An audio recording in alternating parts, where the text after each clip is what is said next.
नमस्कार साथियों, मेरा नाम शिवांक यादव है।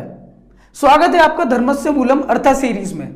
पिछले एपिसोड में आपने देखा था कि किस तरह उन अंतरराष्ट्रीय ताकतों ने भारत के प्रधानमंत्री नरेंद्र मोदी के द्वारा अपना निर्णय भारत की भोली भाली जनता पर थोप दिया था। नोटबंदी करवा के भारत को एक ऐसी स्थिति में लाकर खड़ा कर दिया गया था कि आज भारत के अंदर जो मंदी चल रही है, उस मंदी के अंदर भारत के सारे उद्योग धंधे खत्म होने की कगार पर हैं।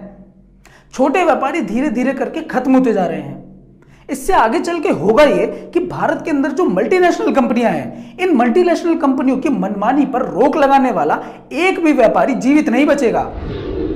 आज के एपिसोड में मैं आपको बताऊंगा कि इकोनॉमिक हिटमैन किसे कहा जाता है।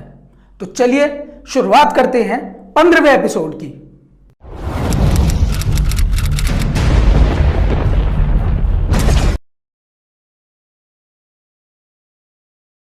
अमेरिका के पूर्व राष्ट्रपति जॉन एडम लिखते हैं कि किसी भी राष्ट्र को गुलाम बनाने के दो तरीके हैं। एक तरीका तो यह है कि तलवार की धार से किसी देश को गुलाम बना लिया जाए, लेकिन एक दूसरा तरीका भी है जो कि सबसे ज्यादा खतरनाक है, और वो है किसी देश को कर्ज के जाल में फंसाकर गुलाम बना लेना। सन 1947 से पहले जब इंग्लैंड के राजा किंग जॉर्ज 6 का शासन भारत पर था, तो उस समय अंग्रेजों ने भारतवासियों को तलवार की धार पर अपना गुलाम बना रखा था। मतलब कि भारत पर अंग्रेजों का शासन बिल्कुल प्रत्यक्ष था, आंखों से दिखाई देता था। लेकिन 1947 आते आते भारत में लगातार अंग्रेजी शासन का विरोध बहुत तेज होने लगा, जिससे अंग्रेज समझ गए कि अब डंडे के जोर पर वे भारतवासियों को लंबे समय तो गुलाम नहीं बना सकते। उन्होंने दूसरा तरीका ढूंढा और भारत को 99 साल के लीज पर यहां के लोगों को संभालने के लिए दे दिया। और कुछ साल बाद भारत पर शिकंजा कसके 1974 में पहली बार भारत को अंतरराष्ट्रीय मुद्रा कोष यानी कि IMF से कर्ज लेना पड़ा, जिसकी एवज में IMF ने कई शर्तें लगा दी। किसी भी देश को इस कर्ज के जाल से गुलाम बनाने की प्रक्रिया को विश्व प्रसिद्ध लेखक जॉन परकिंस ने अपनी किताब confessions of an economic hitman में समझाया है। जॉन परकिंस पहले इन्हीं लोगों के लिए काम करते थे, लेकिन बाद में जब उन्हें यह समझ आया कि यह कितना गिरा हुआ और घिनौना काम है, तो जॉन ने इन लोगों के विरुद्ध लिखना शुरू कर दिया। जॉन अपनी किताब में बताते हैं कि पहले संसाधन संपन्न किसी देश को ढूंढा जाता है, फिर उसे विकास के नाम पर विश्व बैंक या IMF से एक बड़ा सा कर्ज दिलवा दिया जाता है। यह कर्ज का पैसा उस देश की जनता को नहीं दिया जाता, बल्कि बहुराष्ट्रीय कंपनियों को दिया जाता है, क्योंकि अगर यह पैसा जनता तक पहुंच गया तो लोग अपने उद्योग धंधे खोल लेंगे और समृद्ध हो जाएंगे। इसीलिए यह पैसा कंपनियों को दे दिया जाता है, ताकि बहुराष्ट्रीय कंपनियां पूरे बाजार पर अपना कब्जा कर लें और पहले से चल रहे उद्योग धंधों को भी बंद करवा दें। यह कर्ज लेने वाला देश इन बैंकर्स के चंगुल में अपने आप को पूरी तरह फंसा हुआ तब पाता है जब उसे यह समझ आता है कि जो कर्ज उसने लिया था वो डॉलर में लिया था। इसीलिए अब उस कर्ज और उसके ब्याज को उसे डॉलर में ही चुकाना होगा। देश चारों तरफ से घिर जाता है। कर्ज लेने पर जो शर्तें लगाई जाती हैं, वो शर्तें इतनी खतरनाक होती हैं कि सरकारें कभी भी उन शर्तों को अपनी जनता को नहीं बताती। जैसे कि वर्ल्ड बैंक और IMF से कर्ज लेने की एक बहुत प्रसिद्ध शर्त यह होती है कि कर्ज लेने वाला देश अपनी मुद्रा का अवमूल्यन करे, मतलब कि अपने पैसे की वैल्यू कम करे। इस शर्त को इसलिए लगाया जाता है ताकि उस देश के संसाधनों को सस्ते में लूटा जा सके।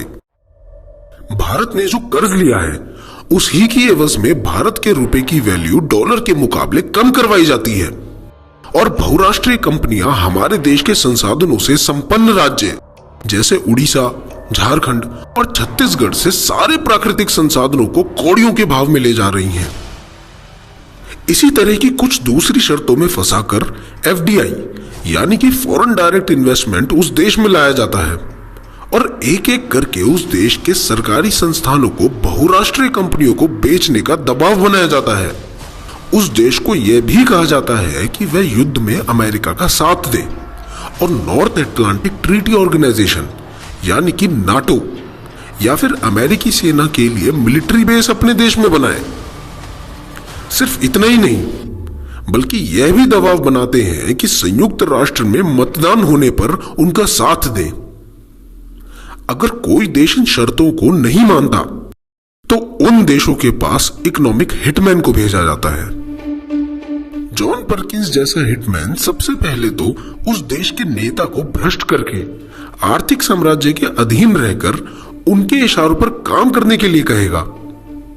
अगर कोई नेता फिर भी ना माने तो उसे मारने के लिए लोग भेजे जाते हैं। अगर नेता बच जाता है तो देश की सत्ता उखाड़ फेंकने के लिए जनता या फिर सेना से तख्ता पलट करा दिया जाता है।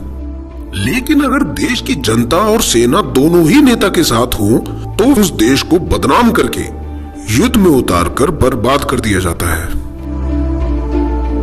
इस पूरी प्रक्रिया के कई उदाहरण भी हैं। 1951 से लेकर 1954 के बीच में घटी दो घटनाएं, एक ईरान में और दूसरी ग्वातेमाला देश में। साल 1951 में ईरान के अंदर एक राष्ट्रवादी नेता मोहम्मद मोसादेक ईरान के लोगों द्वारा चुनकर वहां के प्रधानमंत्री बनते हैं। प्रधानमंत्री बनते ही मोसादेक ने अपने देश के लोगों को गुलामी से मुक्त करने का अभियान शुरू किया। उस समय ईरान के तेल के ऊपर ब्रिटेन का एक छत्र राज था और ईरान के तेल के व्यापार में से कमाए गए मुनाफे का केवल 8 से 16% तक ही ईरान को दिया जाता था। ईरान की संपदा को निर्मम तरीके से लूटा जा रहा था।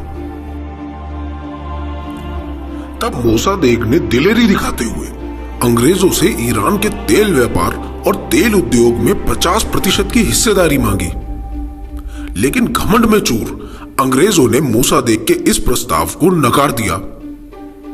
अंग्रेजों के इस व्यवहार को देखकर मोसादेक ने तुरंत ईरान के तेल उद्योग का राष्ट्रीयकरण करने के लिए संसद को मना लिया और वोटिंग करवा के संसद में पास भी करवा लिया। यह सब होता देख अमेरिका और ब्रिटेन की छाती पर सांप लूट गया, क्योंकि अगर ईरान के तेल उद्योग का राष्ट्रीयकरण हो जाता तो अमेरिका और ब्रिटेन कभी भी ईरान को लूट नहीं पाते। इसको देखते हुए अमेरिका की खुफिया एजेंसी CIA और ब्रिटेन के तब के प्रधानमंत्री विंस्टन चर्चिल ने ईरान के अंदर तख्ता पलट करवाने के लिए एक संयुक्त अभियान की शुरुआत की। पहले एक प्रयास में तो वह सफल नहीं हुए, क्योंकि मोसादेक के पीछे ईरान खड़ा था। आम जनमानस मोसादेक को ही नेता मानता था। लेकिन फिर 1953 में अमेरिका ने करोड़ों डॉलर के साथ CIA एजेंट कर्मिट रूजवेल्ट को ईरान भेजा और ईरान में विद्रोह करवाया। विद्रोह में मोसादेक को सत्ता से हटाकर मोहम्मद रजा पहलवी की एक कठपुतली सरकार को ईरान की गद्दी पर बैठा दिया गया। इस कठपुतली सरकार के बनते ही अमेरिका ने भी इस लूट में अपनी हिस्सेदारी पेश की और तेल उद्योग का 40% का हिस्सेदार बन गया।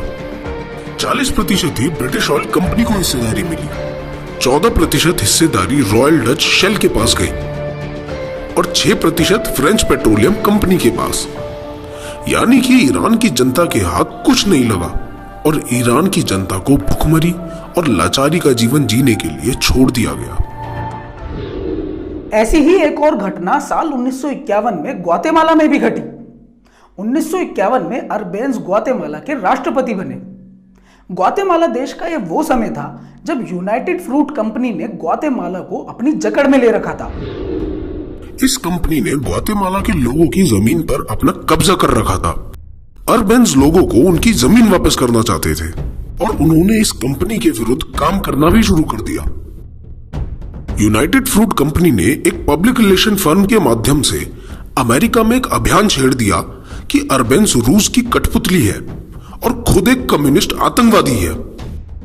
यह कंपनी ऐसा इसलिए कर रही थी क्योंकि अगर अमेरिका की सेना को भविष्य में ग्वातेमाला के राष्ट्रपति अरबेंस को सत्ता से हटाना था तो अमेरिका के आम लोगों को अमेरिकी सरकार का यह कदम बिल्कुल उचित लगना चाहिए। और हुआ भी ऐसा ही। अमेरिका ने अरबेंस को मारने के लिए एजेंट भेजे, लेकिन अरबेंस बच गए। इसके बाद अमेरिका ने लड़ाकू विमान भेजे और फिर सेना ही भेज दी और अंत में अरबेंस को मार गिराया। इसीलिए साथियों, जो मीडिया आपको दिन रात दिखा रहा है जरूरी नहीं कि वो सही ही हो। तो जरा अपना दिमाग खोलिए और खुद रिसर्च कीजिए। साथियों, इन विषयों को और गहराई से समझने के लिए आपका बैंकों का मायाजाल किताब पढ़ना बहुत आवश्यक है। बैंकों का मायाजाल किताब पढ़ने के लिए आप bankjaal.com पर जा सकते हैं। आज के लिए बस इतना ही। मिलते हैं अगले एपिसोड में। तब तक के लिए नमस्कार। जय हिंद।